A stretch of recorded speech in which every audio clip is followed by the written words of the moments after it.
क्या आपका भी अन्नपूर्णा भंडार योजना का आवेदन रिजेक्ट हो गया था? अगर हाँ, तो अब आपके लिए बड़ी राहत की खबर है, क्योंकि पश्चिम बंगाल सरकार लाखों आवेदकों को दूसरा मौका देने की तैयारी कर रही है। यानी अब छोटी सी गलती की वजह से आपका सपना नहीं टूटेगा। आपको दोबारा नया फॉर्म भरने की जरूरत नहीं पड़ सकती है। आखिर सरकार क्या बदलाव करने जा रही है, किन लोगों को इसका फायदा मिलेगा और आपको क्या करना चाहिए, आइए इस पूरी कहानी को समझने की कोशिश करते हैं। पश्चिम बंगाल सरकार की अन्नपूर्णा भंडार योजना से जुड़े लाखों लोगों के लिए राहत भरी खबर सामने आई है। राज्य सरकार ऐसी व्यवस्था तैयार कर रही है जिसके तहत जिन लोगों के आवेदन किसी तकनीकी कारण या छोटी सी गलती की वजह से रिजेक्ट हो गए हैं, उन्हें अब दोबारा आवेदन करने की जरूरत नहीं पड़ेगी। इसके बजाय वे अपने पुराने आवेदन में ही जरूरी सुधार कर सकते हैं, फिर से उससे सत्यापन के लिए भेज सकेंगे। दरअसल पिछले कुछ समय से बड़ी संख्या में लोगों की शिकायतें सामने आ रही थी कि वे योजना के लिए पूरी तरह पात्र हैं, लेकिन आवेदन भरते समय हुई कई मामूली गलतियों की वजह से उनका फॉर्म खारिज कर दिया गया है। कई लोगों ने दस्तावेज अपलोड करने में गलती की, कुछ ने गलत मोबाइल नंबर दर्ज कर दिया, जबकि कई मामलों में आधार से जुड़ी जानकारी सही नहीं थी। ऐसे लोगों को दोबारा पूरा फॉर्म अपडेट करने के लिए कहा जा रहा था, जिससे उन्हें काफी परेशानियों का सामना करना पड़ रहा था। इसी समस्या को देखते हुए राज्य सरकार अब आवेदन प्रक्रिया को और आसान बनाने की दिशा में काम कर रही है। अगर यह नई व्यवस्था लागू होती है तो रिजेक्ट हुए लाखों आवेदकों को एक और मौका मिलेगा और वे अपने आवेदन में मौजूद गलतियों को सुधार कर योजना का लाभ पाने की कोशिश कर सकेंगे। अगर आवेदन के आंकड़ों पर नजर डालें तो अन्नपूर्णा भंडार योजना के लिए राज्य भर में करीब 1.6 करोड़ आवेदन प्राप्त हुए थे, जिनमें से लगभग 1.2 करोड़ यानी कि 1 करोड़ 20 लाख आवेदन मंजूर किए गए। हालांकि करीब 27.8 लाख आवेदन रिजेक्ट हो गए। सबसे बड़ी बात यह है कि इन रिजेक्ट हुए आवेदनों में बड़ी संख्या ऐसे लोगों की है जिनकी पात्रता पर सवाल नहीं था, बल्कि आवेदन में तकनीकी या दस्तावेजों से जुड़ी त्रुटियां थी। सरकार के शुरुआती विश्लेषण में सामने आया है कि सबसे ज्यादा समस्याएं आधार नंबर और मोबाइल नंबर के वेरिफिकेशन में आई। कई आवेदकों का आधार उनके मौजूदा मोबाइल नंबर से लिंक नहीं था।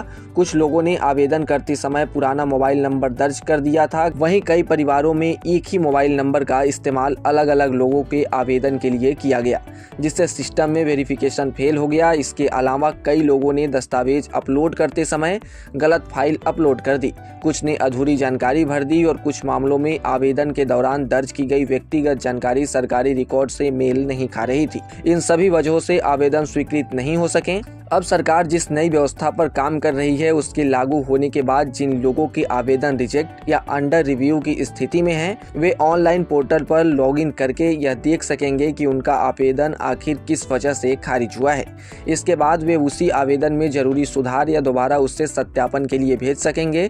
इसका सबसे बड़ा फायदा यह होगा कि लोगों को फिर से शुरुआत में नया आवेदन भरने की जरूरत नहीं पड़ेगी।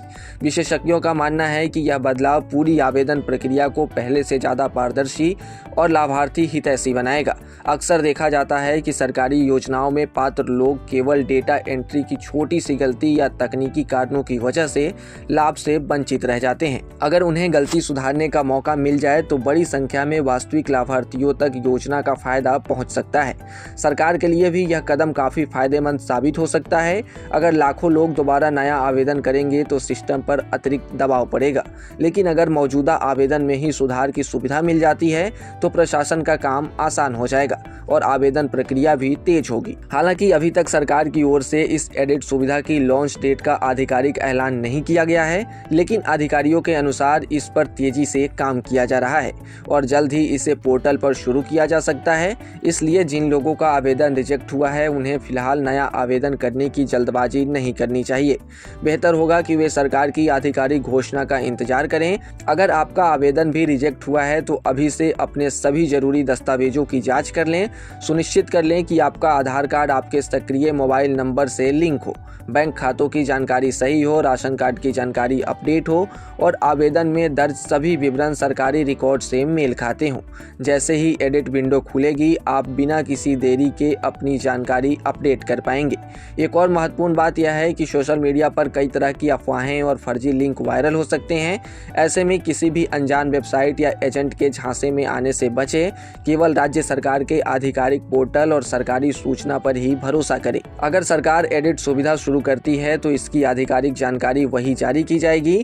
विशेषज्ञों का कहना है कि अगर यह व्यवस्था सफल रहती है तो भविष्य में दूसरी सरकारी योजनाओं में भी इसी तरह का सिस्टम लागू किया जा सकता है। इससे पात्र लोगों को छोटी छोटी गलतियों की वजह से सरकारी योजनाओं के लाभ से वंचित नहीं होना पड़ेगा और सरकारी योजनाओं का लाभ सही लोगों तक अधिक प्रभावी ढंग से पहुंच सकेगा।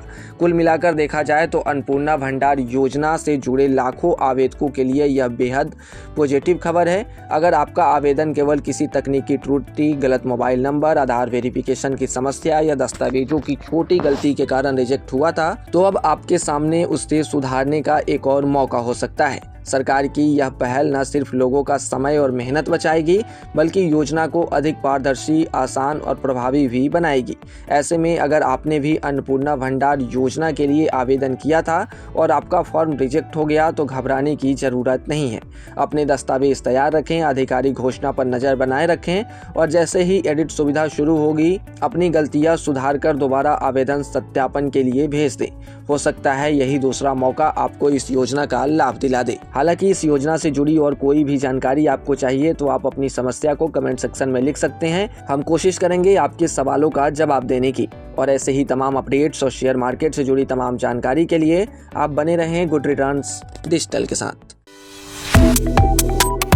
Subscribe to One India and never miss an update. Download the One India app now.